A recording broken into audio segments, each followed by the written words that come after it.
Hey, what's up, everybody? This is Justin Saliba for PokerCoaching.com. I'm excited to start the new year off with one of my favorite topics. We're going to be going over how to improve quickly and move up stakes. The reason why this is one of my favorite topics is because it doesn't matter if you're just starting your poker journey or if you're one of the top players. I think everybody wants to improve as fast as possible and move up stakes. So I think it's just a really applicable topic, and I'm excited to dive into some of this for you guys. So the first thing about trying to improve as quick as possible, I think, is that we as poker players need to differentiate the luck aspect of things, because I think that too many people, they'll study a little bit to improve, and then maybe they study for 4 hours, they look over some pre-flop stuff, and they go play their local 1-2 or 1-3 game, and they crush it. They just like win 7 buy-ins, they're happy as can be, and they're just like, oof, I studied, I won a bunch, like, I'm great at poker, I'm a great poker player. And then what happens? They stagnate, they stop improving. The opposite, the same thing can happen when the opposite occurs with your short-term results. You might study for 5 hours, go play that 1-3 session, lose 5 buy-ins, and be like, oof, studying's not for me. I just need to play. I need to, focus on this. This studying is a bunch of BS, like, not for me. So I think that the first thing that I want to focus on if you're trying to improve as fast as possible is you have to differentiate your process to your short-term results, because if you're focusing on your short-term results, it's going to constantly lead you awry. We need to focus on having a process that's allowing you to improve every single day, over and over and over and over, despite if you're winning that day or losing that day. So having a process and growth-oriented mindset over a result-based mindset.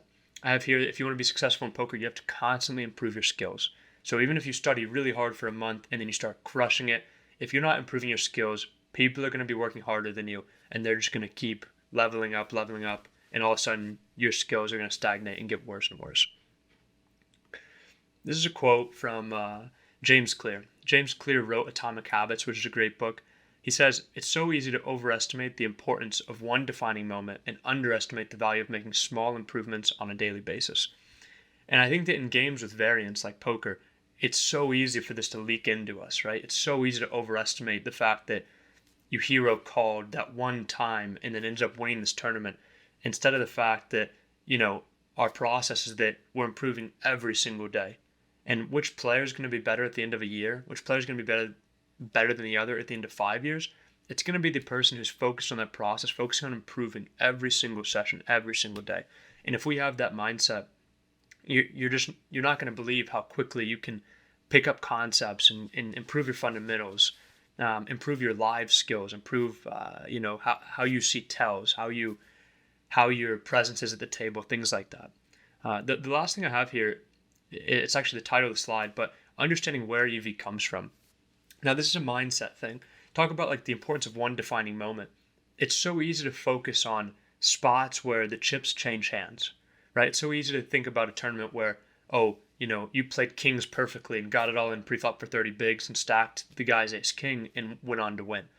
But that's not where EV comes from, right? EV does not come from these big coolers where you have the nuts for second nuts, or you have the second nuts versus the nuts, right? There's no EV. You're going to get stacked in those spots just as often as you stack your opponent in those spots. They're the aces versus ace king for 20 bigs, right?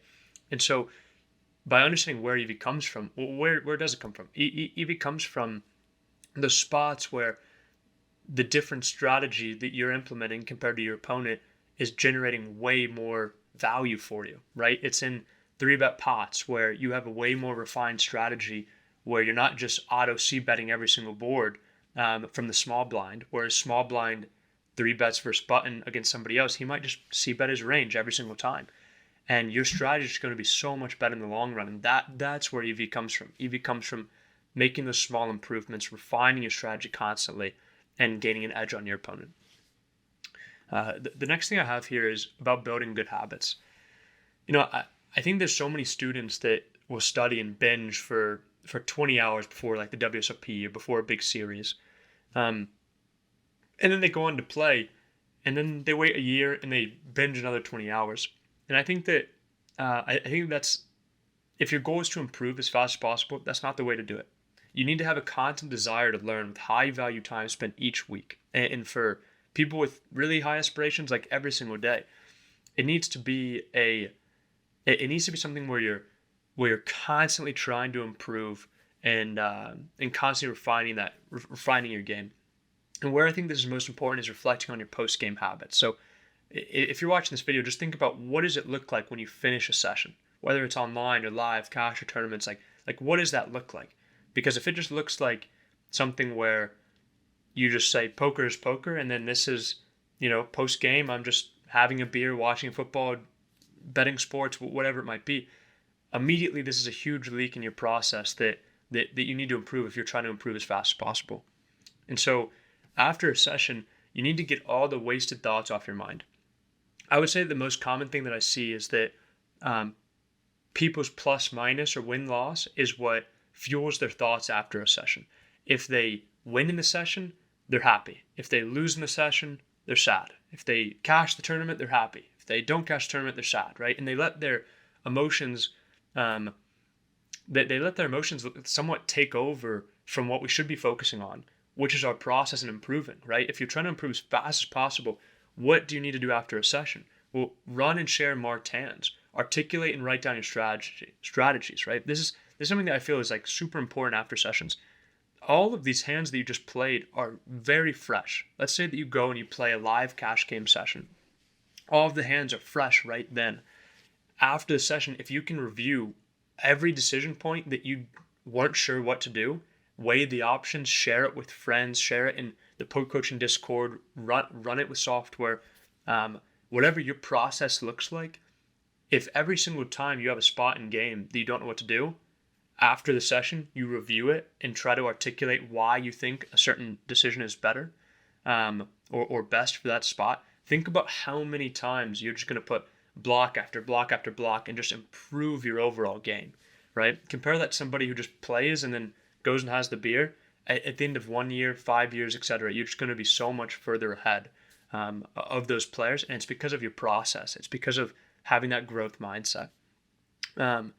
Articulate your strategy is something that I think is really important. Something I started doing a few years ago is that every plane ride, instead of watching a movie, I would go into my notes section of my phone or my laptop, and I would pick a spot, and I would just type everything that I thought I knew about it. Right, different board types, different bet sizing I wanted to use, different check raise strategies, different turn barrel strategies, all these things. Try to write down everything I could, and be able to articulate my strategy on a piece of paper. Right, and what that did is it made me really think through how I wanted to play certain spots, and then at some point later that week, I would go review it with software, review it with friends, whatever, and then refine that strategy. If you can articulate what you're going to try to implement and why you're doing it, and then constantly refine that, you're going to improve so quickly. So the next thing I have is take great notes and develop a strong understanding of your own game. This kind of goes to that articulate, like trying to articulate your strategy mindset. This is a quote by Josh Watson that I really like. He says, "I've long believed that if a student of virtually any discipline could avoid ever repeating the same mistake twice, both technical and psychological, he or she would skyrocket to the top of their field." Josh Watson he was like a chess grandmaster turned into some sort of like Tai Chi fighter, but he wrote a great book called The Art of Learning, and he's really like obsessed with trying to work with top performers and try to figure out how to improve their learning, why they're learning so quickly, right? So it's very useful for like something like poker where you're trying to get as good as you can as fast as possible. And we're going to make the same mistake twice. There's no way that I'm going to be able to limit my mistake to just one time.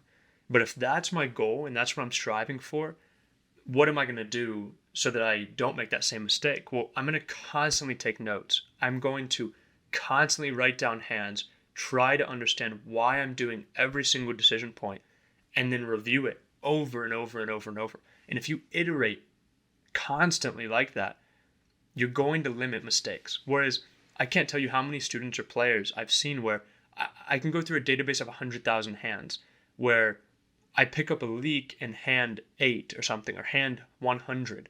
And the same leak is there, hand 80,000, right? They've played the equivalent of 10 years of live poker or something, and they're still making the same mistake. And why is that? It's because there's a flaw in their process. Having a process that you're constantly taking notes and developing a strong understanding of your own game and what you want to do in spots allows you to really iterate and improve on that. The last quote I have in here is from Jonathan Little, and I really love this. He told me this had to have been 2016, 2017, something like that. And he said, if you want to get very good at something, find someone better than you and learn everything you can from them. I love this quote. I think it just like shows so much about Jonathan in his teachings, which is like just to get rid of your ego, right? It doesn't matter who's right. If you're in these study groups, the person who is not scared to be wrong, who's not scared to articulate their strategy in a spot without the fear of being wrong, and then iterate on that based on feedback, is going to improve so much quicker than somebody who's has an ego. They want to be right. They want their hand to be right. Software has gone a little bit crazy in poker. People who haven't built the software have access to all sorts of data that they probably wouldn't have had.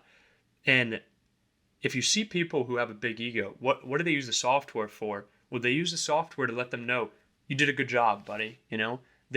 They go finish a session and they have one hand where they bluffed it off for 200 bigs in a spot, and they go and look at the software, and the software says, oh my gosh, I can do this sometimes. And they give themselves a pat on the back, and they're like, you know what? Like, man, I'm really good at poker. Meanwhile, their graph goes down and down and down and down and down. And it's because they have this ego, right? Even the way that they study, it's from a place that they want their decision to be right, and they're going to input whatever is needed to make sure that their queen 10 off torch ends up being a good play in the supercomputer, right?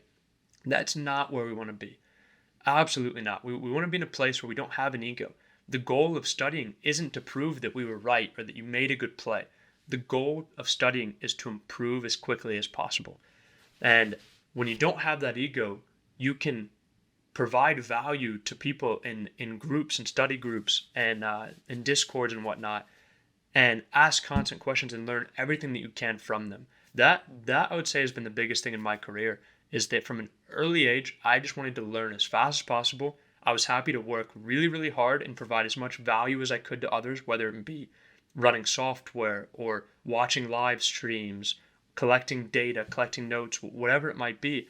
And in turn, I was learning as much as I could about the strategy that they were willing to provide me. If you do that over and over and you constantly provide value, it's a win-win for both parties. So yeah, I think getting rid of your ego is so important to improving. I think that it's almost like, you can't have both. You can't have a big ego and improve really quickly, right? Yeah, I love that quote. So now let's talk about moving up stakes. So the first thing I have is going to be a little bit controversial to some, but I said that your goal is to beat the game, not a specific game. I feel that, like, if I reflect back on my career in poker, coming up in online cash games, I was never the biggest winner in those games. I had friends that were beating the game at a much higher rate, but I was really, really focused on studying as much as possible and trying to improve, whereas some of them will focus more on the data. They were trying to beat specifically 100 no limit on a certain site, right? And I'm all for massive exploits and really focusing on exploitative play, but always having the idea that you want to kind of zoom out. You want to zoom out and realize that, okay, I'm doing this because of why. Like, why am I doing this? I've seen a lot of players come up in the last few years that came from more of like a data exploit background, and they go play a different game type, or they move up stakes where it's not as applicable, and their game completely falls apart, right? That's why I said the goal is to beat the game, right? Every time you have these exploits and these data mindsets or whatever it might be, you always want to zoom out and realize, why am I doing this? What is the fundamental reason or the theoretical reason why I'm gaining EV by doing this play, right? Maybe it's increasing your check raise frequency. It's really easy to say, okay, in 100 no limit online or in 1-3 live cash games, it's probably quite good to have a higher check raise frequency than software might imply, right? But why is that? It's because people c-bet too much, right? And so you're exploiting exactly what they're doing and understanding why. That way, when you're playing higher stakes or a different game type, you can kind of understand that, okay, when I go from an 11% check raise frequency to a 16% check raise frequency, I'm doing it because of this player type, right? So now you can isolate player types, and it can be more broad and help you in your overall game. Uh, the second thing I have here is that you want to be professional with your finances and data, even when your stats aren't great. I think that I've talked to a lot of players and I've had a lot of students, and even really early on in my career, I think I did this a lot, where when things don't go well, it's painful. And so it's really easy not to keep really good stats, right? You go play a 5-10 session, and you lose 4.5 buy-ins. And then that week you kind of go and win 3 buy-ins in a short session, and then you flip on the side and win a little bit of money or whatnot. It's really easy to like combine them and kind of goof it up. And I would just say that you need to be very disciplined and professional with your finances and data, because the more good data you have on your own stats, the better that you're going to be able to decide to move up stakes. When I started taking shots, I had a huge win rate over millions of hands in 200 and L, and I had this money tree there. Jonathan Little told me that. He's like, dude, you have a money tree here. So you can go do other things. You can go take shots in live games. You can go splash in tournaments and study the strategies, because if your bankroll changes, you go back to your money tree and you just grind and put in hours there and you make your hourly. And that was huge for me, because the only reason why I could do that is because I was playing online with really good data. If things don't go well and you don't keep good stats and you're not being professional with your finances and you don't have any clue, how can you move up stakes? How can you take shots? You don't know. You're just constantly taking shots, right? And so I would say that, yeah, even when things are bad, be professional, be disciplined, and focus on getting good data about yourself. The last thing I have here is that, back to ego. Never let your ego make decisions for you. I can't tell you how many people I've spoken to, once again, and it's going to apply to myself, is that you take a shot at, you're playing 1-3 live cash, 2-5 live cash, and on Saturdays the game is great and it moves to 5-10, but you're not quite bankrolled for it, so you want to take a shot, and things are going well, you're feeling good about your game, your process is good, etc. You take a shot at 5-10 and you lose a few buy-ins. It's so easy at that point to be like, oh, I'm a 5-10 player now, right? It's so easy to have that ego and focus on, oh, I'm playing in the 5-10 game. I don't play 1-3 anymore, 2-5 anymore, right? You have to get rid of your ego and constantly be sharp, because if you want to move up stakes, you have to be willing to move down stakes and readjust when things change. If I look at my own life this past year, I went to Triton, Vietnam in March. I got buried. I went 0-8 in high stakes tournaments, and Cyprus was coming up in May, and I was very sad to miss it, but I had to grind smaller stakes. I flew out to Austin, and I ran really hot in Austin, playing a much smaller series at the Lodge, and I ended up making 150K in a 3K buy-in tournament there.